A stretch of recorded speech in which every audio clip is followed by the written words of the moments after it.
Em 90 segundos tu não faz nem um miojo, mas eu te ensino as matérias que tu tem até nojo. Então senta aí e começa a quebrar ATP pra ter energia pra tua mente processar e entender que a probabilidade de você ir bem no Enem tá ligada direto aos meus raps também. Então começa com humanas, só sei que nada sei, mas sei que saí da vida e pra história eu entrei. Se o clima esquenta e tua caneta falhou, fica tranquilo, a esfera dela dilatou com calor. Eu sou flúor com oxigênio, dá pra completar, evoluir melhor que o Darwin poderia imaginar. Se tinha uma pedra no caminho, pode crer que eu já chutei absoluto no rap. Eu nasci pra ser rei, criei uma sociedade aos modelos de Durkheim. O mecanismo dela própria é que diz pra onde vai minha inspiração. Thomas Edison dizia: é 1% e o restante o trabalho que fazia. Então senta o rabo aí que eu vou te ensinar. Sometimes rap is the best way to learn, rapá. Eu não compreendo, pero não puedo hacer. É só estudar e ouvir as dicas que eu dou pra você. Confere suas respostas e faz tudo com calma. Manda bem na redação, faz do fundo da alma. Esse é o tópico frasal, ainda tem argumentação. E a resposta pra você eu deixei na conclusão. Se tá nervoso, se acalma pra mandar bem. E se liga nos vídeos que eu te preparo pro Enem.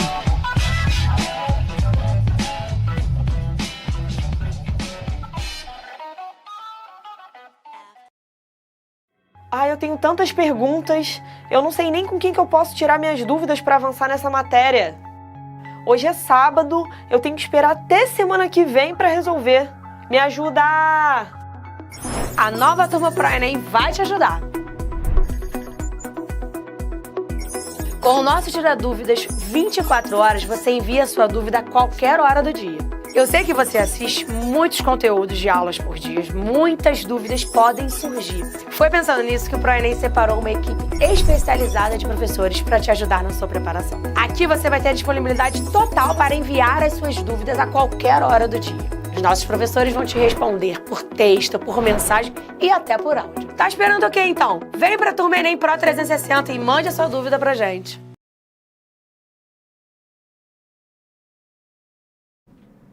Estamos ao vivo, estamos online. É isso aí, meu diretor. Muito boa noite para quem chegou agora, para quem já tava aí, né? Tantas perguntas, né? Não é isso, né?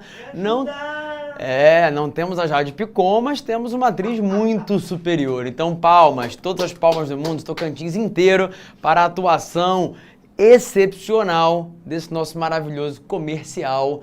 Sem dúvida, ela tem futuro nessa área. Eu largaria a medicina e caminharia para poder fazer algum tipo de teste para novela, para filme, porque a grana vai ser muito mais forte. Boa noite para quem está aí no chat comentando. Boa noite para quem está trazendo informações aleatórias. Eu vi alguém que comentou, meu diretor, um trecho de uma música que eu imaginei que ninguém soubesse. Babal do Pandeiro. Tá ali, ó. Bota a cabra pra berrar. Bé, bé, bé. Conheces? Vocês aí conhecem? Bota a cabra pra berrar. Bé, bé, bé. Na fogueira de São João. Bé, bé, bé. Vou acender minha fogueira. Vou cantar a noite inteira. Na minha São João. É nesse pique aí que a gente vai começando a nossa última aula da noite com o Babal do Pandeiro, botando a cabra pra berrar e falando um pouquinho sobre urbanização. Tema que a gente começou a abordar na semana passada e que agora a gente continuará a falar. Na última aula, a gente falou sobre tudo isso aqui. Vocês lembram? Havendo alguma dúvida, não sobre as cabras, não sobre o BBB, mas sim sobre urbanização, que envolva esses conceitos, mandem para mim, vou tentar respondê-las, ok? E hoje, os conceitos que vamos falar são esses aqui. Eu vou te falar da diferença entre rede urbana e hierarquia urbana e vou te falar sobre processos urbanos, para a gente lembrar um pouquinho.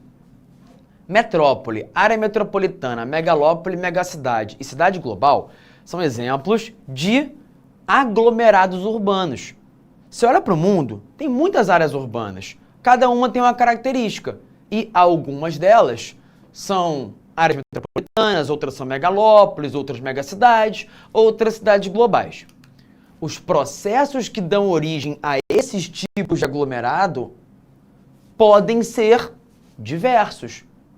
Processos que ocorrem nas cidades podem envolver a conurbação, a ou a desmetropolização, a verticalização e a gentrificação. Então você vai sair daqui hoje compreendendo como é que acontecem e qual a diferença entre cada um desses processos, tá? Ó, o Sem Alma disse que não imaginava que eu sabia a música. Conheço, Babal do Pandeiro eu já ouvi bastante. Tem algumas outras que eu conheço dele também, mas agora acho que eu não vou conseguir lembrar não. Tem aquela do Coca-Cola no Municipal, tem algumas outras aí. E o legal, gente, pra quem não conhece, é que a impressão é que ele tá cantando bêbado. Eu acho que tava bêbado mesmo, assim, porque ele não consegue falar as palavras direito.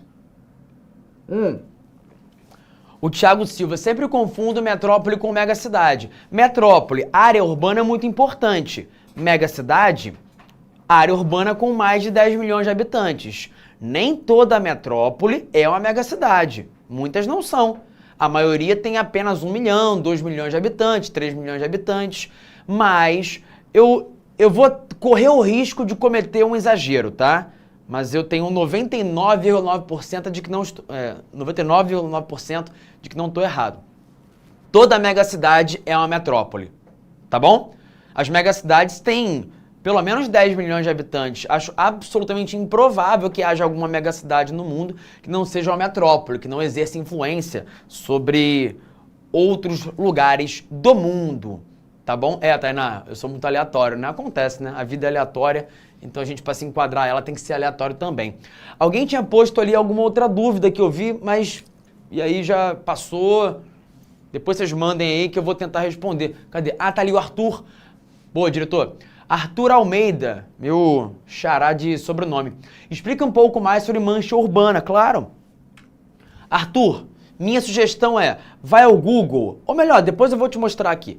Mas se você for ao Google e colocar no Google Maps e colocar para poder chegar a um endereço, e escolher a opção satélite, você vai ver que tem alguns lugares acinzentados. O conjunto de áreas construídas, a área da cidade em si, é o que eu vou chamar de mancha urbana. Quanto mais uma cidade vai crescendo, aumentando sua extensão lateral, horizontalmente, a mancha urbana dela cresce, tá? Tem gente aí com preguiça e sono, tem gente jantando e vendo a aula, tem gente que tá com internet de centavos, e eu sei que todo mundo tá de algum modo vendo o que tá aqui na tela, que é uma representação de qual é a distribuição geográfica das cidades pelo mundo. Repara, o que tem nessa imagem aqui não é exatamente uma representação de quais são os lugares mais populosos do mundo, mas sim de quais são as áreas onde estão as principais cidades. E aí, olha que legal, você consegue ver que a Europa é uma área muito iluminada porque eu tenho muitas áreas urbanas. É um lugar com uma industrialização antiga, com cidades importantes. O mesmo vale para os Estados Unidos, especialmente para a costa nordeste. Aqui, ó, Califórnia. Olha o Japão, gente, como é um grande clarão. Olha para a Coreia do Sul, em contraste com a Coreia do Norte. Olha para essa parte da China e para o interior da China. Então, o que eu quero que você conclua com essa imagem é que há vários lugares do mundo cada vez mais urbanos, mas que o grau de urbanização é profundamente desigual. Aliás, né, gente, o que é que não é desigual no mundo? Se você olha para uma questão de prova e marca que há homogeneidade e igualdade, eu diria que é pouco provável que a resposta esteja certa. Porque quase tudo que a gente olha, economia, questões sociais, tecnologia, em qualquer lugar do mundo, você vê a desigualdade. Olha aqui, ó. Rede urbana. Do que se trata? É bem simples. Lembra da aula de conceitos, em que nós falamos sobre o que é uma rede? Ou, independente de aula, sabe o que é uma rede? Rede de pesca. Ela não tem várias cordas que se entrelaçam, que se cruzam, onde você tem vários nós? Isso é uma rede. Um conjunto de lugares interligados entre si. Uma rede urbana é um conjunto de cidades, um conjunto de áreas urbanas ligadas entre si. O legal de compreender isso aqui é o seguinte: as redes urbanas são compostas por cidades de níveis de importância diferentes. Pergunta, alguém aí é do Ceará? Amber Smith disse, misericórdia, já é 8h40, pois é. Ó, Thiago Silva citou Juazeiro do Norte. Será que você, Thiago, é de Juazeiro do Norte? Alguém aí é do Ceará? Olha só, Júnior Freitas, ó, minha cidade qual? Fortaleza, Sobral, Mossoró? Vejam, Fortaleza tá parecendo com um símbolo bem diferente dos outros lugares aqui. Porque Fortaleza é uma metrópole. É uma metrópole que influencia todo o estado do Ceará. Todo mundo que vive no Ceará sabe que Fortaleza tem mais infraestrutura, mais serviços, mais prédios, mais sistemas educacionais, colégios, universidade, do que outras localidades. Agora, isso quer dizer que não tem nada em Sobral? Que não tem nada em Mossoró? Que não tem nada em Juazeiro do Norte? Claro que não. Também são lugares muito importantes. São centros regionais importantes que polarizam outras cidades do entorno. Crateús, Quixadá, Itapipoca também possuem sua centralidade, mas possuem uma centralidade menor do que a de Sobral, que por sua vez tem uma centralidade menor do que Fortaleza. Entendem? Aqui o que eu vejo, então, é a rede urbana do Ceará. É o conjunto de cidades que fazem parte de uma rede urbana polarizada por Fortaleza, liderada, hierarquizada por Fortaleza. Ó, tem uma galera ali, né? A Luana é do Ceará. E ó, o Sem Alma tá polemizando, dizendo que o Fortaleza é maior do que o Ceará.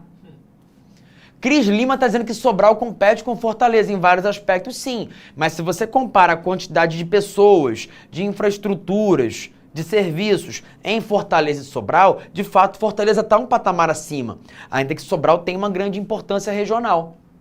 Então vejam, cada bolinha, cada símbolo, isso aqui é um pentágono? 1, 2, 3, 4, 5, 6, não, hexágono. Então cada símbolo que aparece aqui representa a posição daquele núcleo urbano na hierarquia de cidades. Eu vou te falar na semana que vem, em que a aula é sobre urbanização brasileira, qual é a hierarquia urbana de cidades usada pelo IBGE. Você vai ver que tem níveis de metrópoles, de capitais regionais, centros de zona. E quanto mais acima na hierarquia, isso quer dizer que o país tem uma influência, a cidade tem uma influência maior. Tá vendo aqui, ó? Essa rede urbana hipotética é composta por uma metrópole que influencia todo mundo, por capitais regionais que influenciam lugares vizinhos e cidades que são influenciadas por outras cidades, por capitais regionais e por essa metrópole. Entre esses lugares, o tempo todo, há fluxos.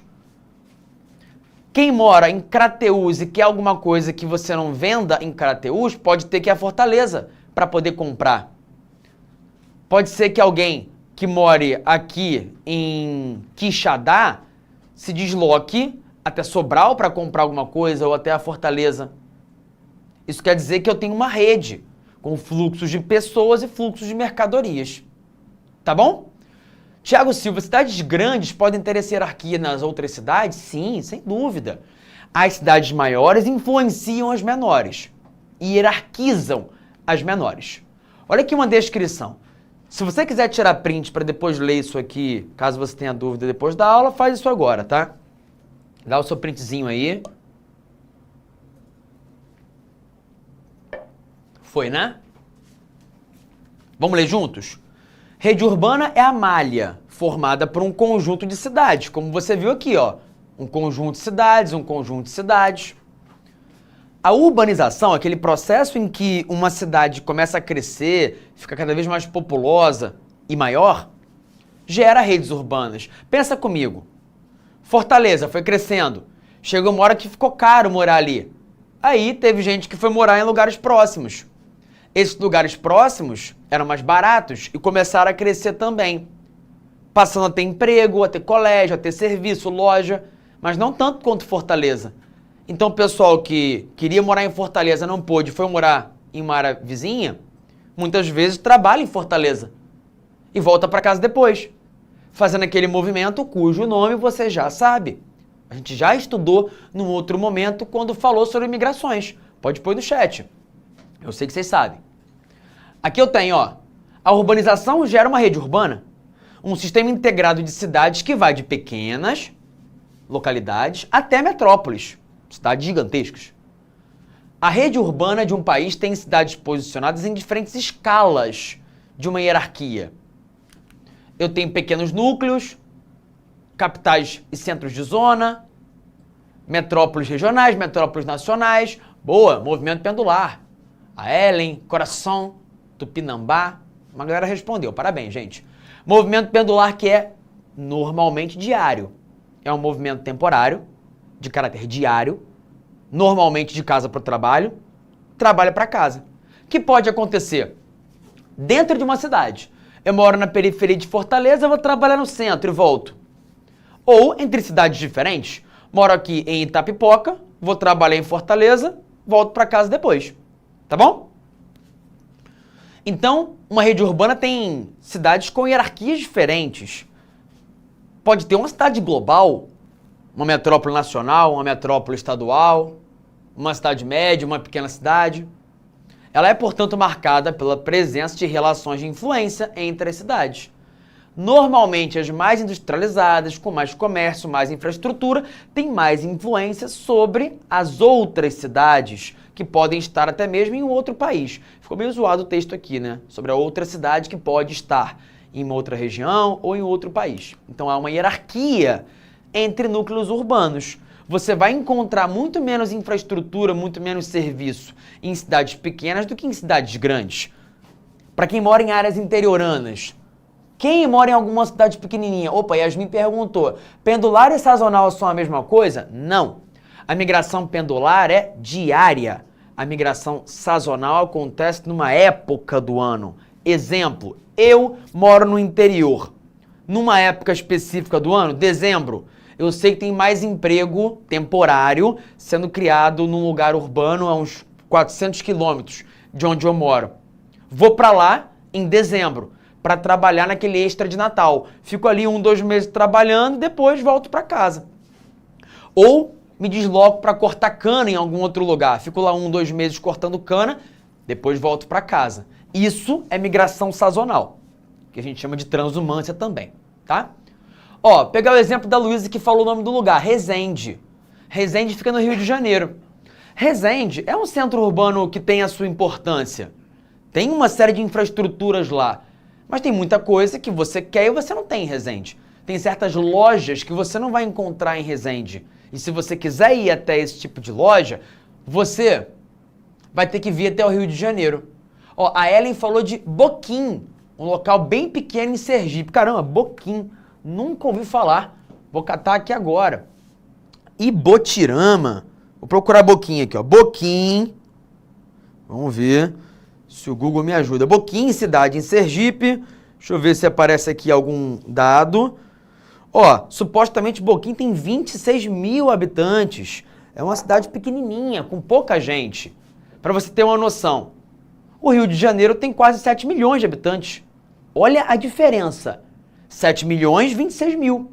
Boquim, sem dúvida, vai ter muito menos comércio do que o Rio de Janeiro. Será que tem shopping em Boquim? Acho pouco provável. Certamente há algumas lojas, claro, mas uma infraestrutura muito menor. Então, Boquim estaria possivelmente nesse patamar de hierarquia urbana.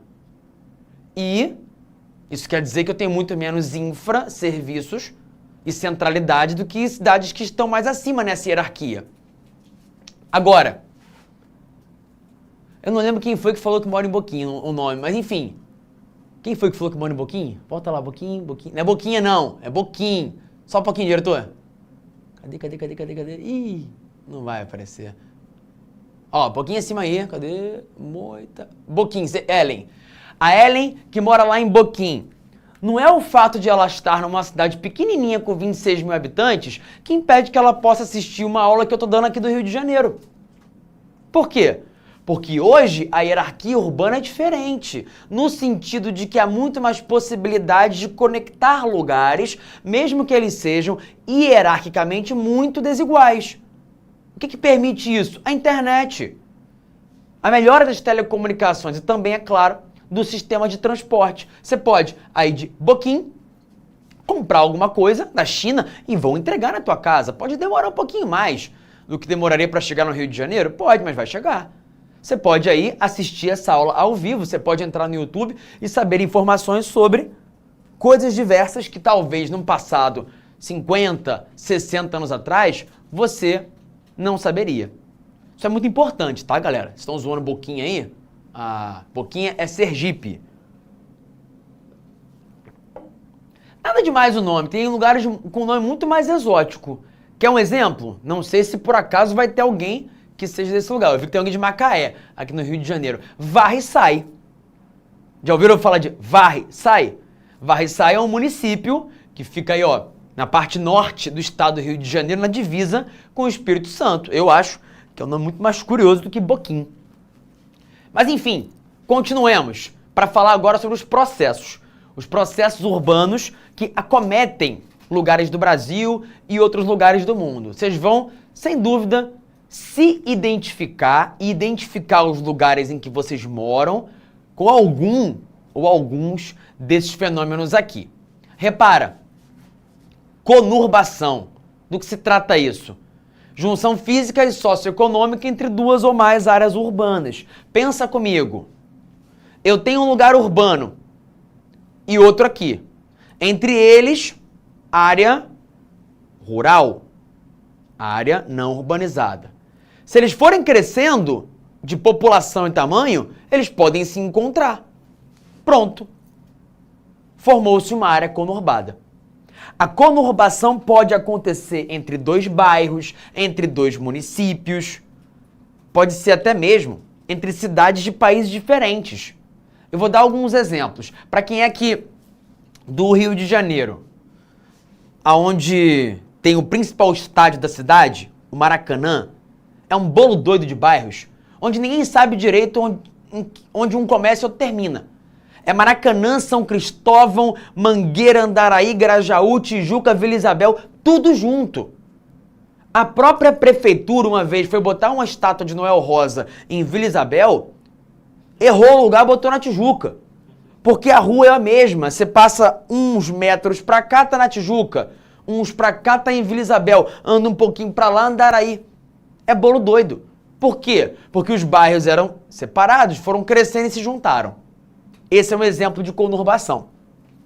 Eu tenho outros aqui, ó. E eu quero que você perceba que é simples compreender como é que esse fenômeno acontece.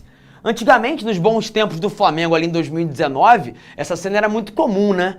Entre Bruno Henrique e Gabigol, saudades. Arrascaeta, saudades do que vivi, né? Você pegava, ó, fusão, juntou, área urbana A, área urbana B, ambas vão crescendo, se juntam, conurbação. Agora repara na prática como é que isso acontece. Veja, mancha urbana na região metropolitana de Belo Horizonte. A área vermelha é área urbanizada e ela inclui Belo Horizonte e vários municípios vizinhos. Se você não conhece a localidade, vai andando de carro ou a pé ali, você não sabe quando acabou Ribeirão das Neves e quando começou Belo Horizonte, porque é tudo um troço só. Para quem perguntou no comecinho da aula o que era mancha urbana, olha aqui a mancha urbana, tá vendo? É essa grande mancha urbanizada, com prédios, com casas, com asfalto, com áreas onde a urbanização aconteceu. Olha aqui, ó, Betim e Contagem, é bolo doido. São dois municípios diferentes que estão colados um ao outro. Não dá para saber exatamente onde uma acaba e o outro começa. Isso é exemplo de área conurbada. Olha aqui, ó, outro exemplo de mancha urbana. Essa aqui tu conhece, meu diretor? Ó, a gente tá aqui, ó, na Barra da Tijuca. Aí para voltar para casa, vou pegar o carrinho, passar pela linha amarela, ó, vou-me embora até o glorioso município de Duque of Caxias, né? Duque de Caxias, que está conurbado com São João de Meriti, Nilópolis, Mesquita, Nova Iguaçu, Queimados, ou popular Queimado, né? Tudo isso aqui, gente, representa uma área urbana, uma mancha urbana, com vários municípios. Você, que não conhece o Rio de Janeiro, sabia que Caxias, São João de Meriti, Nilópolis, Mesquita são municípios diferentes? São cidades diferentes? Talvez você achasse que eram vários bairros, como Meier, Taquara, Jacarepaguá, Recreio dos Bandeirantes, mas não. O que eu tenho aqui, ó, é a conurbação entre o município do Rio de Janeiro e os municípios vizinhos. Aí você pode estar pensando, poxa, mas e esse monte de área verde? É o que ainda se mantém verde porque tem um relevo íngreme, difícil de construir. Então são maciços. Maciço da Tijuca, maciço do Pedra Branca, do Mendanha, que só estão aqui, do jeito que você vê, verdinhos, porque não dá para construir. Tanto porque é área protegida, quanto principalmente porque só é área protegida, porque é um lugar íngreme. E aí resistiu mais ao tempo e à pressão imobiliária das construtoras que queriam e conseguiram construir em boa parte do resto dessa área metropolitana. Tá bom? O Arthur Almeida perguntou, o Vieira mora na Barra? Não, ele morava na Barra. Agora ele voltou a morar onde ele morava antes, na região da Tijuca, para poder ficar mais perto do Maracanã e dos vários bares onde ele frequenta. Certamente é por isso. Olha aqui um exemplo interessante, gente. Conurbação entre duas áreas urbanas de países diferentes. Fala a verdade.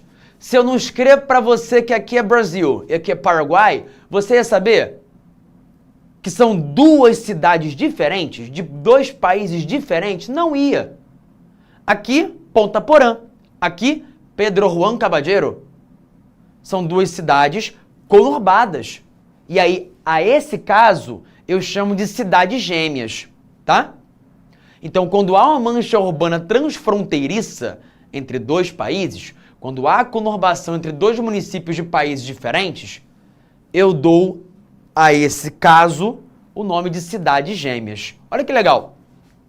Vamos tirar essa linha vermelha daqui, vamos tirar o nome e esse outro. Tu vai saber que são dois países diferentes? Tem alguma diferença? Tem nada, tudo igual. Agora um ponto importante, lugares como esse, onde há cidades gêmeas, conurbação entre cidades de dois países diferentes, são lugares com muitos fluxos. Você não tem dúvida. Tem uma pá de gente que mora em Ponta Porã, trabalha no Paraguai, uma pá de gente que mora no Paraguai, trabalha em Ponta Porã. Nesse caso aqui, a gente tem uma migração pendular envolvendo dois países diferentes. Tá vendo? Então não importa se o lugar onde acontece a migração pendular é num país só ou em países diferentes. O que importa é que seja perto. Não se esqueça disso, hein? Não dá para fazer migração pendular, por exemplo, entre Rio Grande do Sul e Pará. Já pensou todo dia? Tu vai sair do Rio Grande do Sul pro Pará, vai e volta? Não faz sentido, né? Agora, tá coladinho aqui, dane-se que é um outro país, não tem problema. Você vai e volta. Sabe onde é comum isso? Foz do Iguaçu, Puerto Iguaçu e Ciudad del Este.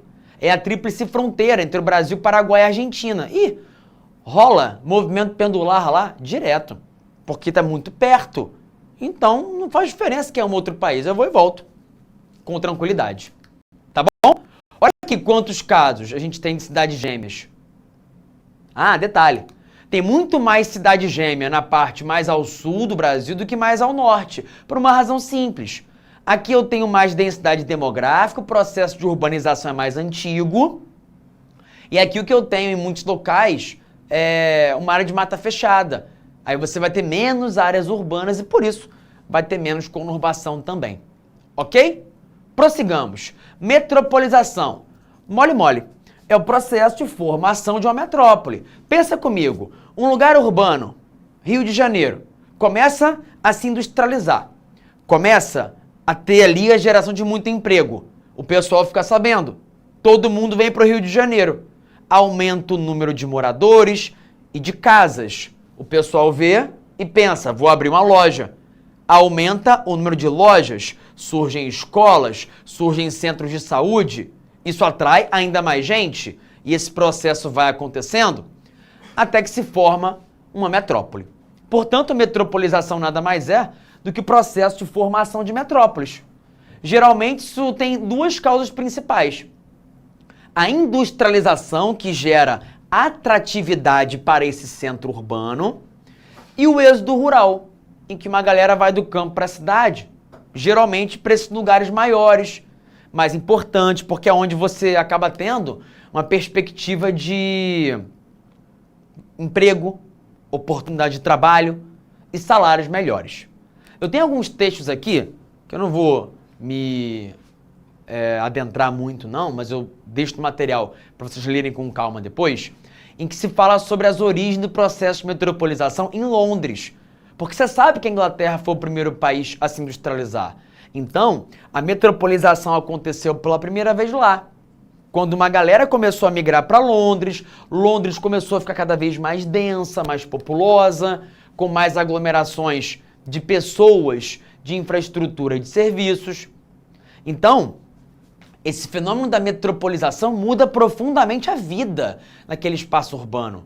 Porque quanto mais gente, mais infraestrutura e mais serviços, mais distinta se torna a vida daquelas pessoas que moram naquele lugar. Para quem mora em lugares muito pequenos, para quem mora em cidades muito pequenas, você acha que a vida é igual aí do que era uma cidade grande? Não é.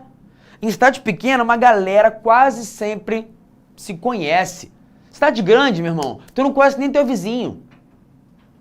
De apartamento, de porta, de casa. Ninguém fala com ninguém. A vida é corrida, é mais rápido, trânsito, confusão. Em cidades menores, geralmente, o modo de vida é diferente. A relação entre as pessoas é outra. Então isso tem a ver com esse processo de metropolização, onde ele acontece e onde ele não acontece, tá?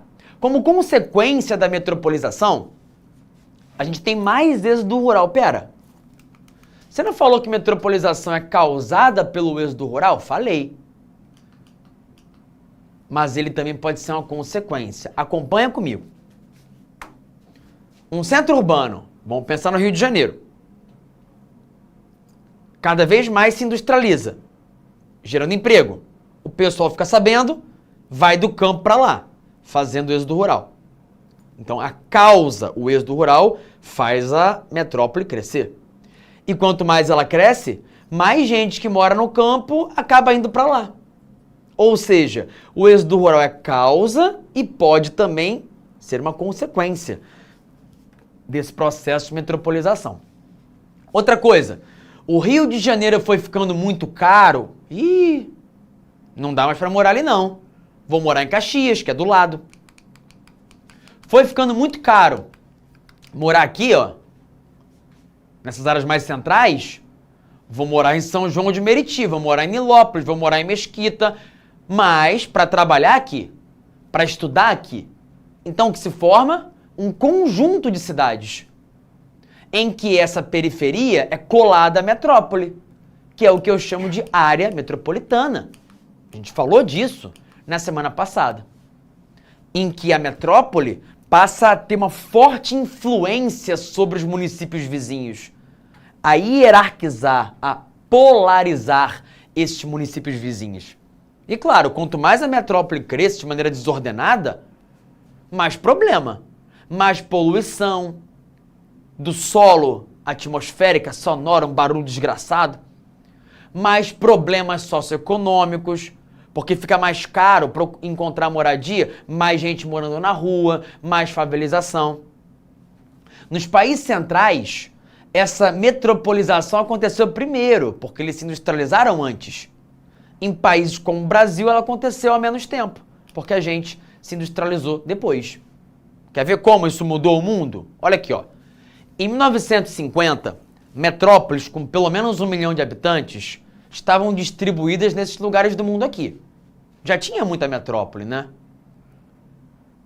Só que até os anos 50, o processo de industrialização havia acontecido principalmente nos países centrais, Europa, Estados Unidos. Dali para frente, anos 50, 60, 70, esse processo de industrialização que causa a urbanização se difundiu pelo mundo. Olha o resultado. Olha aqui, ó. Pá! Tá vendo? O mundo passou a ter muito mais metrópoles. Aumentou muito o número de cidades com mais de 1 milhão de habitantes. E com isso aumentou também muito o número de cidades com vários problemas socioeconômicos e ambientais. Por isso é que tem hoje em dia uma galera que já não quer mais morar nessas metrópoles. O cara tá aqui no Rio, ele para, olha, linda, maravilhosa, lugares belíssimos, mas tem duas de cada duas esquinas em que tu pode, quem sabe, tá na rua à toa de madrugada e tomar uma facada nas costas. Quem sabe 3. Você pode estar tranquilamente querendo ir pro trabalho e demorar 2 horas para se deslocar num trecho que, em tese, sem trânsito, você gastaria 20 minutos. Você só vê problema. Você vê que a cidade está saturada. E não é só o cidadão que vê isso, não. A empresa, a indústria que está ali instalada, percebe que para poder fazer o deslocamento dos caminhões com a mercadoria que ela produz, ela está gastando um tempo terrível.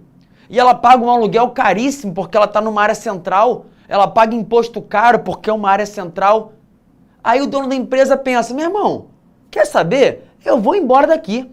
Eu vou tirar a minha empresa do Rio de Janeiro, eu vou meter essa fábrica, sabe onde? Lá em Resende. Vou para Barra Mansa, Volta Redonda.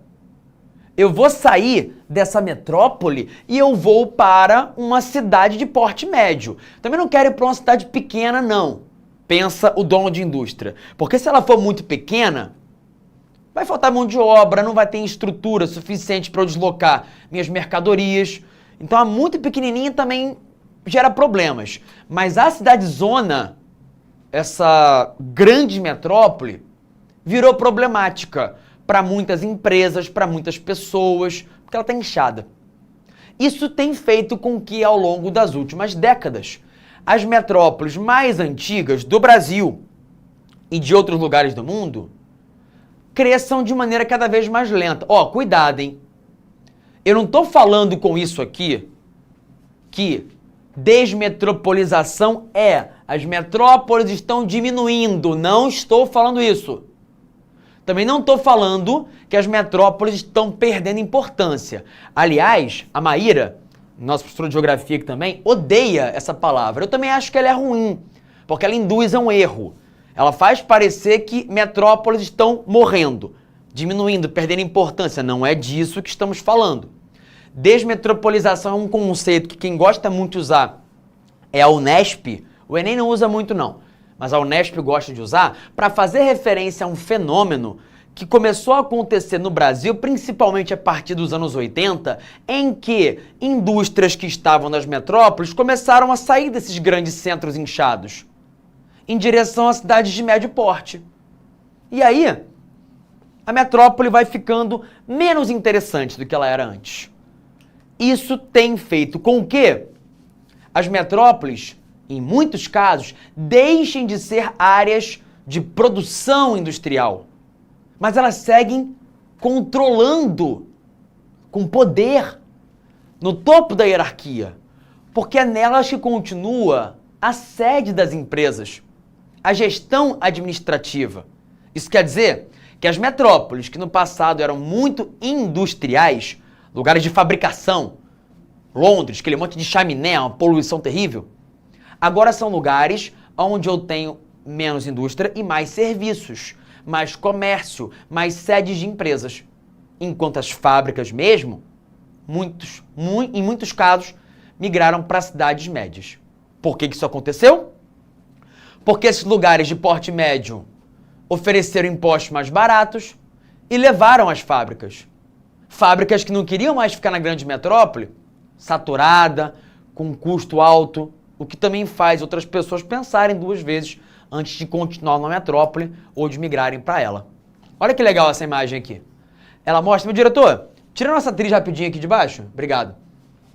Ela mostra a imagem que até os anos 70, o grande núcleo da indústria de São Paulo era muito concentrado.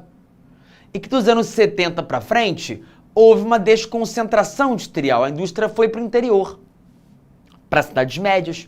Com isso, São Paulo passou a crescer no ritmo mais lento, enquanto quem passou a se urbanizar mais rápido foram essas cidades de porte médio. Ok? Caminhando para fechar nossa aula, vou mostrar os últimos processos que eu me predispus a apresentar aqui hoje. Meu diretor, sabe que lugar é este? Ele não existe mais. Não existe. Ou melhor, não é mais assim, pelo menos, né? Isso aqui é o antigo viaduto da Perimetral, que passava pela zona portuária do Rio de Janeiro.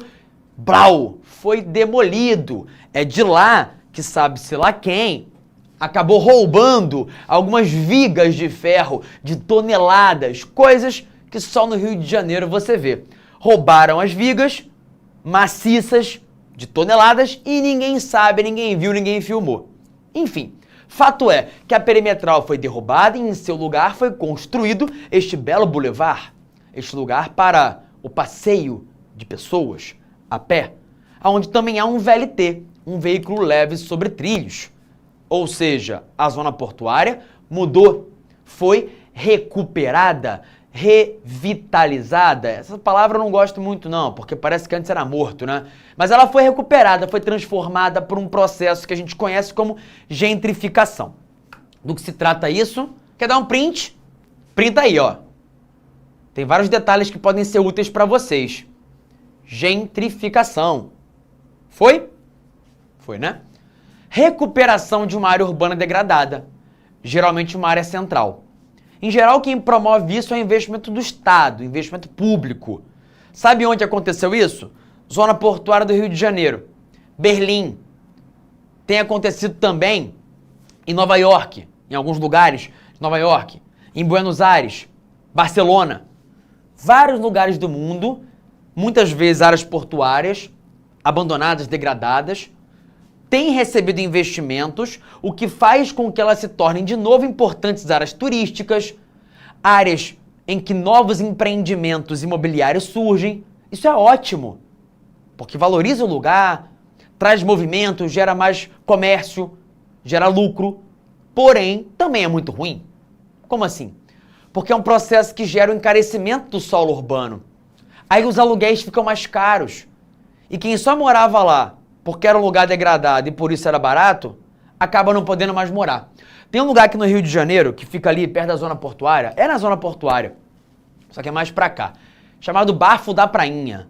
É um lugar de ocupação negra histórica, é um lugar de memória muito importante e que faz parte desse fenômeno da gentrificação nos últimos anos. Lá, antigamente, quem frequentava eram os próprios moradores e a galera ia lá, chegava, pagava baratinho num litrão de glacial, num litrão de Skol, num litrão de local. Agora, quem frequenta é um público de classe média um pouco mais abastado, que não quer glacial, não quer o litrão de local, não quer nem a Brahma. Quer o quê? Quer a Heineken. E paga caro por isso. Aí o malandro que mora lá, olha, procura nos bares, cadê minha glacial por R$5? Não tem. Só tem a long neck de Heineken por 12. E aí? Só Stella Artois sem glúten. Resultado, ele não consegue mais frequentar o próprio espaço onde ele mora. E ele rapidamente nem vai conseguir mais morar ali. Porque bem provavelmente vai ficar caro o suficiente para que o aluguel dele já não seja mais pagável. Resultado, muitas vezes a gentrificação acaba expulsando a população mais pobre, porque aumentam os custos. E, muitas vezes, isso promove uma verticalização, que é o último fenômeno que eu quero mostrar para vocês hoje, agora que já são exatamente 9 horas e 15 minutos, horário de Brasília. A gentrificação encarece o solo urbano e isso, muitas vezes, não só expulsa o cara que é mais pobre dali, como gera o interesse das incorporadoras imobiliárias em construir prédio para poder vender por um preço mais caro, para atrair um novo público com mais dinheiro. Esse processo, o de verticalização, envolve a construção de prédios, comerciais ou residenciais. E ele é generalizado nos centros das cidades e nos bairros mais nobres, em vários lugares do Brasil. E aí, claro, há alguns lugares, como o Oriente Médio e os Emirados Árabes Unidos, em que esse processo é inacreditavelmente extenso. É lá onde eu tenho alguns dos prédios mais altos do mundo. Mas tem um lugar do Brasil que também tem alguns dos prédios mais altos do mundo. Pelo menos do Brasil. O glorioso município de Balneário Camboriú, que construiu muitíssimos prédios nos últimos anos, incluindo alguns em plena orla, de frente para a praia, cujo resultado é esta coisa grotesca que você vê na imagem. Prédios que são tão altos que fazem sombra na praia. Pô, que legal, não gosto de sol mesmo, prefiro ficar na sombrinha. Só que aqui você não vai ter opção.